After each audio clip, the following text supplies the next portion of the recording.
Hey, how you doing? I'm Kevin. This is YQ. I've been watching John Wick, man. I'm fucking game on, man. Game on.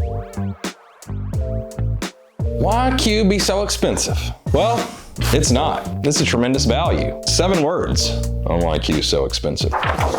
Ethan, Nick, Mitch and Drew, John, Matt, and Princeton with a Z. He's fancy, so he costs a lot. I'm telling you, that's a John Wick move too. I just 2 of them at one time. Those guys, those just aren't names. Those aren't day labor. Those are real mechanical engineers. That's not me. That's mechanical engineer. Those guys cost a lot of money. Lots of money. All the monies. They're very, very expensive, James. We have real engineers because we do real engineering. How do we decide how to build a product? How to make it? Out of what materials? How thick? How it's welded? Okay? How do we decide how to test it? What's the testing regimen? How do we do it? What are the results?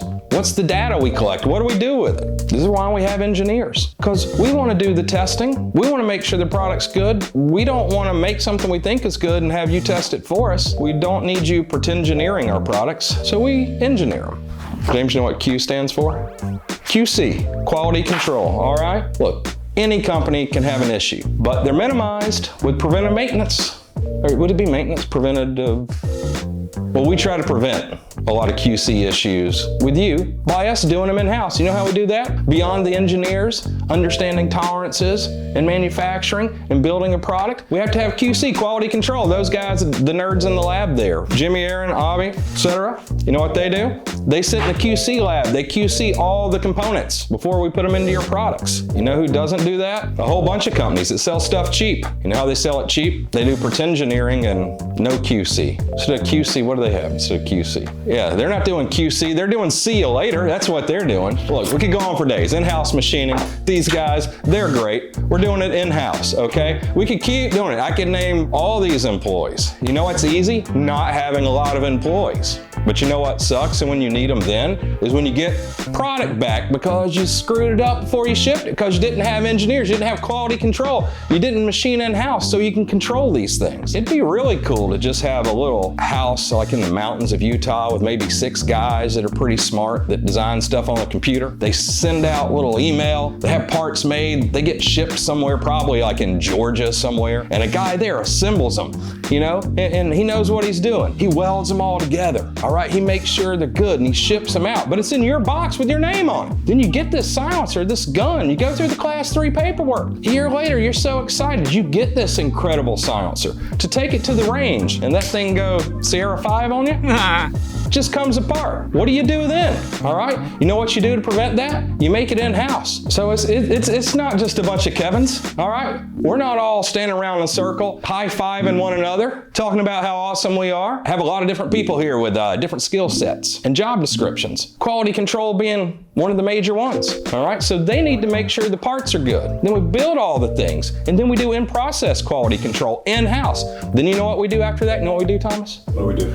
We do quality control and final inspection after the fact. All right, test firing.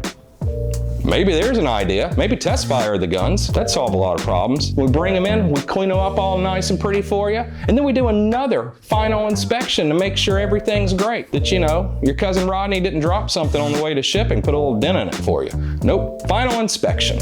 Then it goes to you. So the quality process is throughout the entire process of manufacturing a Q product. And stuff still slips through, so I can't imagine having a place where you have no quality control before you ship things out. So I don't know, it begs the question, James. Like, is it expensive? Because it's way cheaper for me not to have employees. Like paying for all y'all's insurance, that sucks. And then, so basically it's making your customer be one of your employees because he's got to QC your products and he's got to test them. So is that cheaper for you? Or is it better just to pay in advance for the right thing? I don't know. Employees, they're very expensive. Ask me how I know. We probably have more mechanical engineers that work at Q than every other silencer company in America put together, would be my guess. So employees are expensive, we established that. Good ones, See what I did there? Twice as expensive. Yeah, I would rather you work for me for free. That'd be cool. But the best employees are very expensive. You know, the hope is that they do the best work, and they do the work of several average mediocre people. So pay a little more. That's what I do. That's what I think is a great value for me. I don't want the cheapest employee. I want the best employee, all right? And they should make what they're worth. And inevitably, that's cheaper than having a whole bunch of mediocre employees. Testing, it's expensive. And we try to do it here and not have you do it, because that seems ridiculous. Because then you got to do the testing. Then you got to send some crazy email, which most of you probably go to like some forum and post it first. And then we have to like what? Send you a shipping label, then you send it back, and then you're irritated because you're waiting. And then we have to have the guy that should have been doing the final inspection and QC do it again, test fire your gun, send it back to you. It costs me like $1 million every time somebody sends something back. I don't want to do that. All right, so it's very selfish of me to try to deliver the best product ever to you the first time.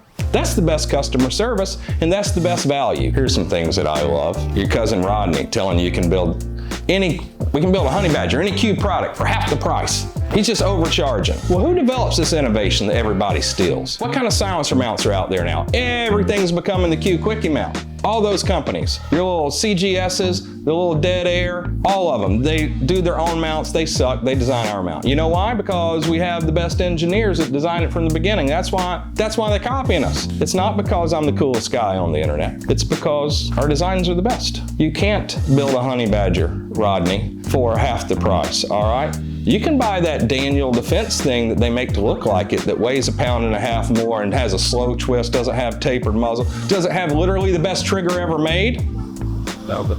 Is it the same? I mean, maybe you can convince your grandmother, but if you can't afford Q products, they are expensive. So I'm glad there are companies, that there are cheap companies out there. There are companies that make more affordable things. Because my hope is you get that Daniel Defense product. I'm sure it's a great gun, but you know, it doesn't have that last bit of Q on it. You're getting the old standard basic stuff. All right, so you shoot that, and then you get to shoot one of our guns one day or handle it. And you feel, you see, you shoot the difference, and then you understand what you're paying for. It was cousin Rodney that said you could do it for half the price. You know what, Uncle Warren Buffett, maybe a couple of you have heard of him? Price is what you pay, value is what you get. So is Q expensive? Yeah, it's expensive. Is it the best value in the gun store? Yeah, it is.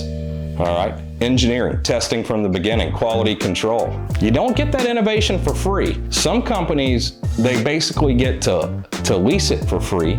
If you copy our mounts, if you do the things that we do to make our products great. Yeah, companies that just take it, steal it, use it, borrow it, whatever you want to call it. They don't put the millions of dollars into testing and engineers and product development. You know, they just wait to see if you guys are going to like it. They're not out there trailblazing. They're not taking chances. We make it awesome and popular, and then it gets borrowed. You know, here's another thing I think it applies to our company. You know, if it's difficult, if it scares us, we should do it. All right? We should do it. We shouldn't settle for average. We shouldn't make products, design products that are like what everybody else is doing. You know, you see people doing tubeless silencers, 1 3/4 diameter, all that volume. Where'd that start? That started here. That started with us. And it's cool that everybody else is doing it because it's the right thing. But somebody had to take the chance and pay for all the R&D and development and develop the robotic weld, do all that stuff. Here's another one. Thomas, buy once, cry once. That's probably something Rodney would say in another application. Probably says that about his dip.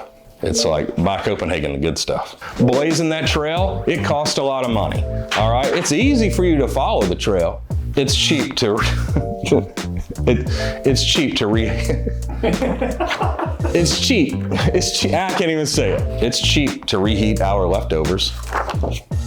Dead air. So just use discount code Sierra 5. Well, it's not gonna get you anything, but it's funny and you'll get a better product. Q's not cheap. Nothing about us ever gonna be cheap. I don't wanna be cheap, but I'm glad you got some cheap companies, all right? Because some of you'll just never get it, and that's cool. And then sometimes it's good to have the cheap companies for people that maybe are interested in firearms, they're interested in silencers, and they wanna try it. Listen, I ain't trying to be cheap. I'm trying to be the best. And some of you will get it, and some of you can afford it, and some don't. I tell you, having a business with very few employees and no overhead, not having to worry about machines, not having to buy QC equipment, not having to do all this stuff, It seems great. Like, it seems like a great business plan to just have a few creative guys who can come up with ideas, then poof, you have a product and you ship it. You don't have all this overhead.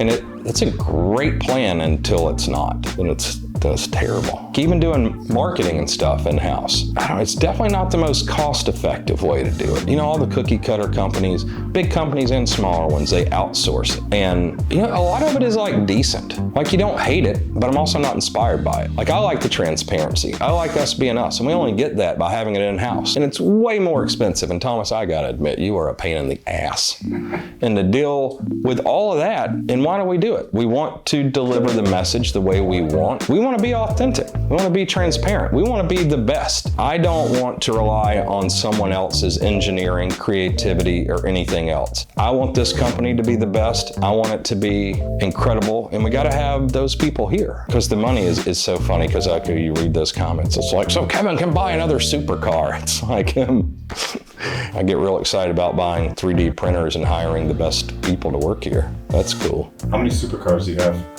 None. I have 0 now. You know, Thomas, when I was a youngin', the dating scene was a little different back in those days. The supercar was fun. I don't know, isn't that like every boy's dream? Like, you're a little boy, you grow up in the hood, and it's like, man, if I was ever rich, like Shaquille O'Neal, I'm getting a supercar. I can have them now, but you know what I do? I don't do that. I mean, I can get a date with James's sister just with a phone call. I don't have to have a supercar. James doesn't have a sister. I said mother, right? Q's not cheap. That's why.